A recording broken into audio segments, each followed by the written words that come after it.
What is going on, guys? Day243 here, and in this video I'm going to be showing you how you can put on Ikon Motorsport rear spats on your 2014 to 2016 Scion TC. So I'm pretty much going to be showing you how you can go from this to this. So you can see I already have the one side done. I am going to be showing you what you need to do to actually do this. There's a couple things that I don't do for specific reasons, but we'll get into that. But anyway, let's get into the installation. Also, if you want to pick up a pair of spats for yourself, I'll leave a link in the description down below. All right, so we have the spat right here. Once again, this is from Ikon Motorsports. It's the same company that made my front lip. If you want to go check that video out, you can. But yeah, this is only for the 2014 to 2016 body style.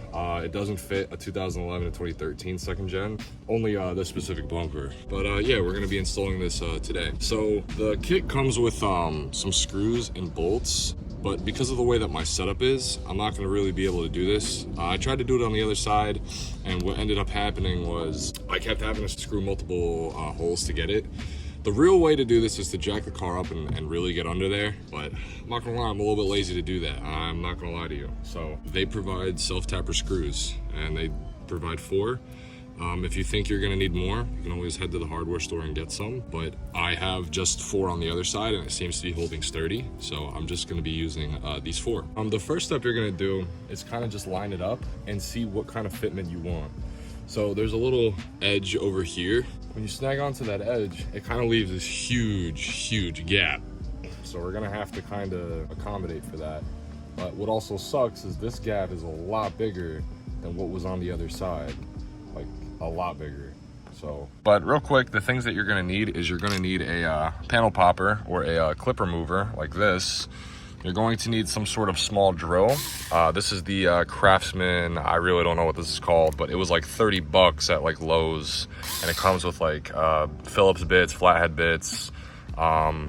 It's a Android charger to charge it. It's really good. So the best way that I found to do this is I got a really small kind of like drill. This is one of my Craftsman's. It's a low torque, but this is probably what helped me the most because once again, I'm too lazy to jack up my car. So this thing can get under there and kind of just put in the self-tappers easily.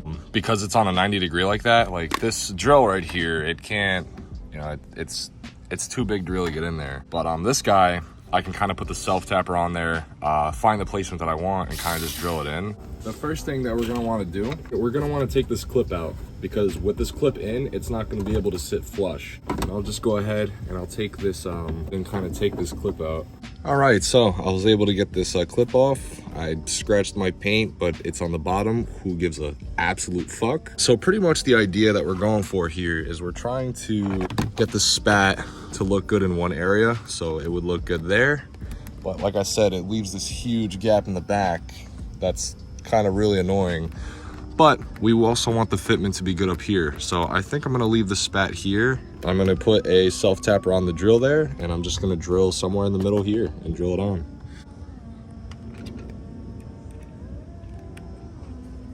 So I got it lined up here. And I'm just gonna go ahead and you're gonna wanna apply pressure up so that the self-tapper goes through.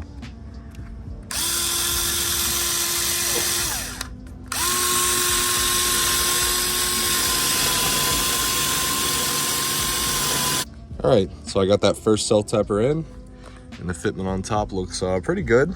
But yeah, once again, this is what I mean by that gap. So this is down, but here's that gap that I'm talking about. But now that we have that self-tapper, we're pretty much able to move this around slightly. So that gives us kind of room to kind of just eat like that.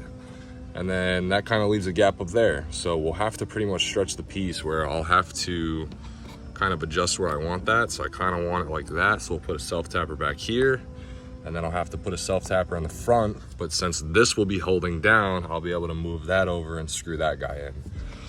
It's kind of a game of, I guess, chase. I don't really know, but it's a little bit annoying. But, you know, for how cheap this kit was, and there's not a lot of options for these cars anymore, you know, you're kind of stuck with what you got. But I'm gonna go ahead and self-tapper this guy in. All right, so I have a self-tapper right under here.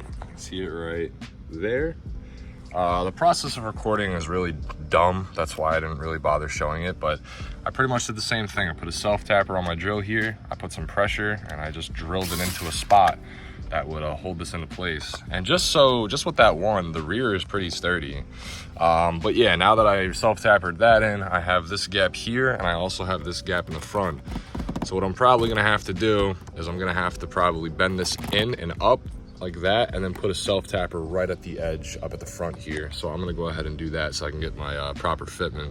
All right, so after putting the self-tapper up at the front here, I think they're actually pretty close to each other, which they kind of are. I was able to minimize this gap. There is still a little gap here, but it's not crazy bad, unlike the fucking side skirts over there. But it is still a gap. It is a little bit annoying, but it's not terribly bad. And the front is also not that bad either. You can see the little, not hook, but the little edge is right on the bumper, so that's what we want. And so now I have one more, where is it? I have one more self-tapper to just kind of use for rigidity at this point. And I think what I'm gonna do is I'm gonna self-tap it right here to try and close this gap up a little bit. So make it kind of sit like that, because when I drop it, it opens up. When I tighten it, it kind of goes away. So I think I'm gonna add my last one right there. And there we go. With that last kind of self-tapper, it minimized the gap a little bit. There's still a little bit of a gap, just like the front, but it's definitely smaller than what it was, so that's okay. I do have this on the side here, but honestly, it doesn't really bother me that much. I really don't care. Let's go ahead and look at it from afar, see how good this thing looks. Yeah, it looks pretty good. I like that. It's not too in your face. I think of it as a subtle mod. It does kind of match with my wheels. So if you have stock fitment, this thing will stick out, and I think that would look kind of ugly. But this one matches my my tire exactly. You see about this side. I think it's gonna be the same story on this side. Yeah, so it kind of matches my my tire setup here. If you're wondering about my wheel and tire specs, I did make a video on that, about how I'm running spacers as well. You can go look at that video if you want. But anyway, yeah, that was how to install Ikon Motorsport rear spats on a 2014 to 2016 Scion TC. If you did enjoy the video, if this helped you out in any way, please like, comment, subscribe. I'll see you later.